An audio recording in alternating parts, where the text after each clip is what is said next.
اس حال میں کہ وہ اپنے ایک بھائی سے کہہ رہے تھے کہ تم اتنی شرم کیوں کرتے ہو؟ آپ نے اس انصاری سے فرمایا کہ اس کو اس کے حال پر رہنے دو، کیونکہ حیا بھی ایمان ہی کا ایک حصہ ہے۔ صحیح بخاری حدیث نمبر 24۔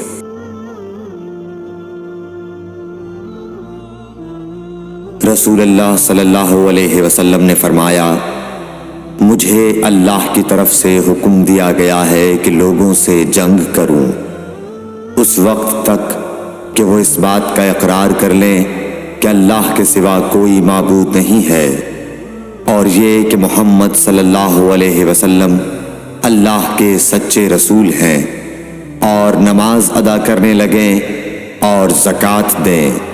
جس وقت وہ یہ کرنے لگیں گے تو مجھ سے اپنے جان و مال کو محفوظ کر لیں گے سوائے اسلام کے حق کے۔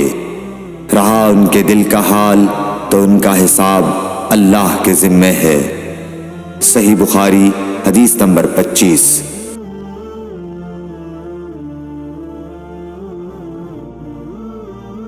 رسول اللہ صلی اللہ علیہ وسلم سے دریافت کیا گیا کہ کون سا عمل سب سے افضل ہے؟ فرمایا، اللہ اور اس کے رسول پر ایمان لانا۔ کہا گیا، اس کے بعد کون سا؟ آپ نے فرمایا کہ اللہ کی راہ میں جہاد کرنا۔ کہا گیا، پھر کیا ہے؟ آپ نے فرمایا، حج مبرور۔ صحیح بخاری حدیث نمبر 26۔ رسول اللہ صلی اللہ علیہ وسلم نے چند لوگوں کو کچھ عطیہ دیا اور سعد وہاں موجود تھے۔ وہ کہتے ہیں کہ رسول اللہ صلی اللہ علیہ وسلم نے ان میں سے ایک شخص کو کچھ نہ دیا، حالانکہ وہ ان میں مجھے سب سے زیادہ پسند تھا۔ میں نے کہا، حضور، آپ نے فلاں کو کچھ نہ دیا، میں اسے مومن گمان کرتا ہوں۔ آپ نے فرمایا، مومن یا مسلمان؟